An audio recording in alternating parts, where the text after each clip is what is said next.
been buying more books as I now feel more comfortable to buy them, knowing that I know how to unhaul them. You know, I was holding on to a lot of English books for years because I just didn't know how I can either like resell them or where I can donate them to, and now I know that, so I feel like more comfortable just buying more. And maybe it's not the best approach, but I know that I will want to do another unhaul like pretty soon because it just feels so liberating. It's like spring cleaning in the middle of the summer, so like summer cleaning. And anyways, today I've got used books except one. One book was supposed to be part of the haul where I had a lot of the Japanese vintage editions, but it didn't arrive. It actually arrived later that day as I filmed the video already, and I just didn't feel like adding like more clips. I would just save the book for the another haul. So I've got 1, 2, 3, 4, 5, 6 books today. Let's just get right to them. Some of them are in English. No, 7. I forgot about one book, so 7 books. Some of them are in English. Some of them are in Czech because I just saw that they were quite cheap and they looked very new, so I got them anyway. And by the way, like you can see that some of the books, even though they were bought used, that no one read them before. One of the books, the last one that I will show you, actually was still in a foil, so no one read it before me, and I got it for half the price as in like a regular shop, so that's great. Anyways, the first book that I have here is The Girl Who Fell Beneath the Sea by O. And this is the book that I waited for so long, because I don't know what happened. It arrived like a month later after it was supposed to. So this is a retelling of a Korean legend. And by the way, I kind of like these big paperbacks because they have really big fonts. However, they don't really fit on my shelf well, because usually for some reason I have like the really small paperbacks like these, which I'll show you in a second. So this is The Girl Who Fell beneath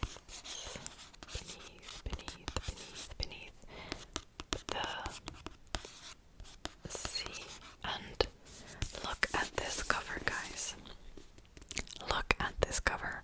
It's so detailed and beautiful, and the artist that did this is incredible. Even the back is just, it's so beautiful. I love the cover. Like, that's what kind of initially made me interested in this book, and also the fact that it is a retelling of a Korean legend. But this cover, wow, it's just, I love it. Okay, what is it about? Deadly storms, an ancient curse. Will her sacrifice save them all? For generations, deadly storms have ravaged Mena's homeland. Her people believe the sea god, once their protector, now curses them with death and despair. To appease him, each year a maiden is thrown into the sea in the hopes that one day the true bride will be chosen and end the suffering. Many believe that Shim Jong, Mena's brother's beloved, to be the legendary true bride. But on the night Jong is to be sacrificed, Mena's brother follows her, knowing that to interfere is a death sentence. To save her brother, Mena throws herself into the water in Jong's stead. Swept away to the spirit realm, a magical city of lesser gods and mythical beasts, Mena finds the sea god trapped in an enchanted sleep. With the help of a mysterious young man and a motley crew of demons, gods and spirits, Mena sets out to wake him and bring an end to the storms once and for all. But she doesn't have much time. A human cannot live long in the land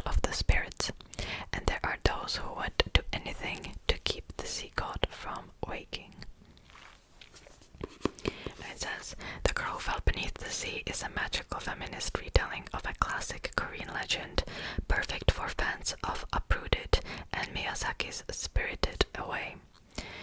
So I'm not familiar with this legend at all. Maybe I should get familiar with it before I'll start the book, because sometimes I can enjoy the book more if I know like what's coming. In a way, I really enjoy like the classical fairy tales where I already know what is about to happen, but I like it anyway. Like those kind of books I could read on and on, you know, like The Little Mermaid, for example. I love that book. Okay, so that's The Girl Who Fell Beneath the Sea. Gosh, this cover. I love this cover so much. Alright, next book is The Penguin Book of Gaslight Crime. And I wasn't sure if I want to get this book because... Wait, there's something inside. Because it looks a little beat up. This book, it's been through, as you can see, it's been through a lot. It's been like poured on. The pages look kind of yellow. I don't know why, because it was only published in like 2003. So, like, was it 2003? I don't know exactly. Wait. Let me find the publication date. If there is a publication date, I cannot find it. I can't find it. Well, it was really cheap. I thought that I might get the ebook instead, but this was even cheaper than the ebook. Oh, here it might be. Okay, 2009. How can a book look like this when it's been published only 10 years ago? I don't understand. But anyways, I guess someone doesn't really take care of their books. Even if I don't like a book, I take good care of it. But yeah, I'm slightly judging whoever had this book before me. But anyways, and by the way, if I would want to get the physical copy, I don't even know if I can, because like none of the websites I used would deliver it to me, so this has been like the only way for me to get it. Did I even tell you the title? I don't know. The Penguin Book of Gaslight Crime. Let me read you the back. Thieves respect property. They merely wish the property to become their property, that they may the more perfectly respect it. And this was said by G.K. Chesterton.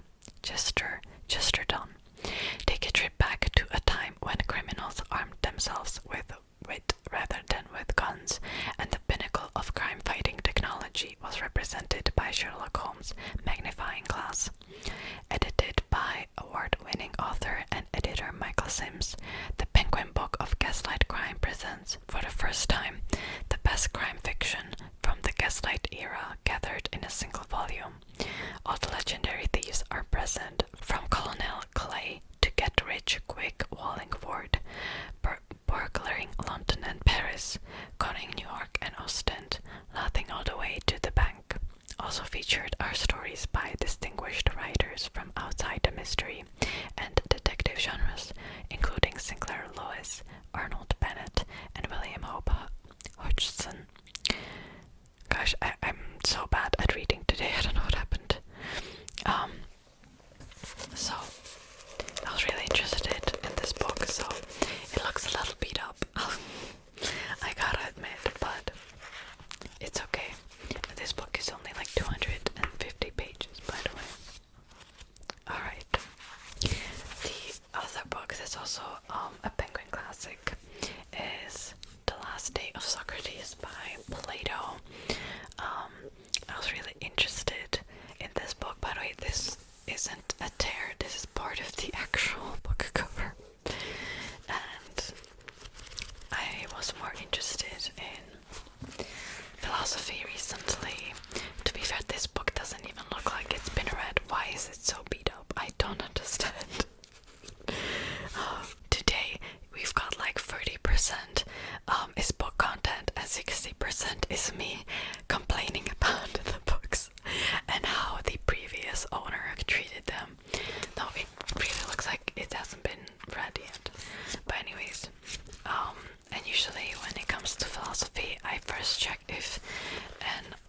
book is available on script before I tried looking for like the Kindle copy, like ebook copy, or the used book copy, or like a new paperback. And this book wasn't available on script, so I bought it used. Let me read you the back. The trial and condemnation of Socrates on charges of heresy, and corrupting young minds is a defining moment in the history of classical Athens. In tracing these events through 4 dialogues, Plato also developed his own philosophy based on Socrates' manifesto for a life guided by self-responsibility. And I know that there's this like controversy that ancient Greek philosophers were misogynistic, yada yada. Guys, it was 2,000 years ago. Like, why don't we call out authors that lived in the 20th century, for example, or even authors of today, you know, today's time? Like, don't try to like come for authors like from 2,000 years ago. Like, that doesn't really make sense to me, but I digress. Alright, because like, if you would understand the era and the time, like, these ideas didn't come from them, like, it really came from the society and how the times were. So, yeah, I mean, anyways, let's move on. So, all of the other books are in Czech. The first one is The Dance of Thieves by Mary E. Pearson.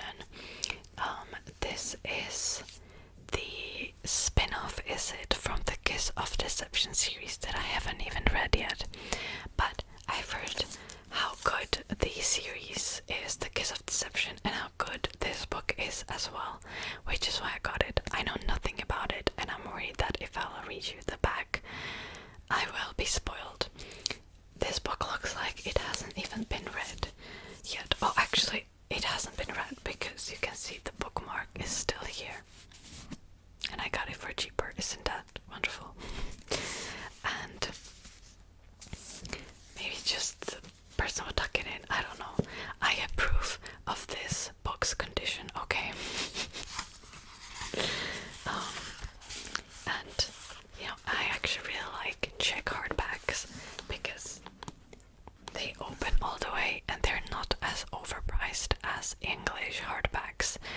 Some of them are like crazily expensive, and by the way, I'm not even talking about like the leather-bound editions from my last haul. I'm talking about like regular paperbacks. There's no way that a hardback should be like $30, or maybe it's because it gets imported and there's like taxes on it for me. But no, I think even in America it's kind of priced like that, from like $20 to $30. Anyways, so that's The Dance of Thieves. I also got the second book, I think it's a duology, in the Dance of Thieves series. I don't know the English title of this one, but this book has been read for sure, but it's still in a wonderful condition. I approve of this. Whoever was the previous owner, I applaud you. Good job. This was, okay, Vow of Thieves, that's what it's called in English. And I don't know when exactly I will get around to reading this series. Hopefully soon.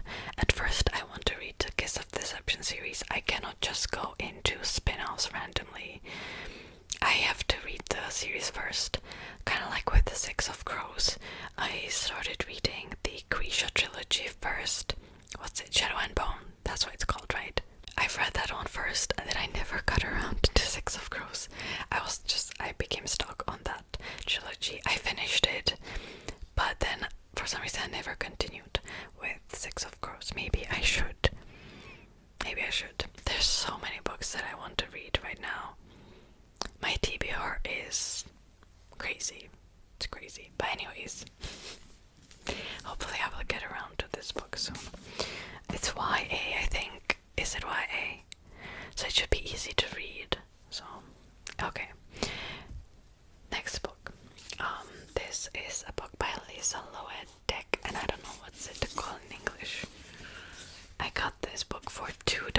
was $2.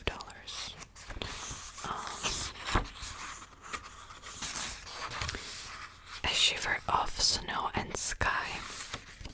And I'm pretty sure the second book wasn't translated to Czech, which is the reason why it's really cheap. Like, the first book is really cheap.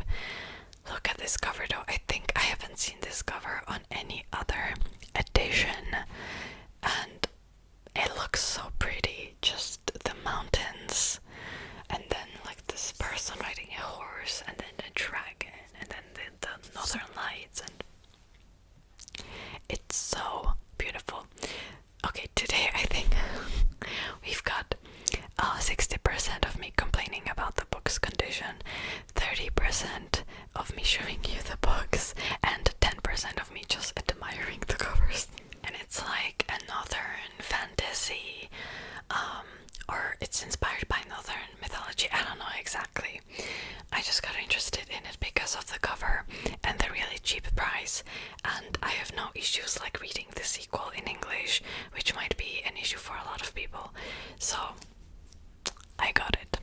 Alright, last book. I got this book specifically for a video, for a Czech video, okay. It's this huge book, and this is the, what's it called in English? I've seen this on ASMR Geographica's channel. The Maps of Cities, something like that, I think it's called, like that. And I just thought that this would be a really cool idea for a Czech video, so I got this in Czech because the English edition was much more expensive, and I got it used, even though it was brand new, really, but it was super cheap. It was even cheaper than if I got it in Czech, new, even though it was technically new because it was still in the foil, like I said. So this book has historical maps of cities, including Prague. Oh, look at this. Okay, let me show this to you. The book doesn't even fit the frame. I'm trying to find the English title, but it's usually in the back. I found the English title finally. It's called Great City Maps, and it was published in Britain in 2016. And it just has the maps of different cities. Some of them are from 19th century, 18th century, or even like older maps. By the way, I have such a hard time like holding this book because it's so big that I always hit the microphone. Let me show you this map of Washington. That was made in 1880.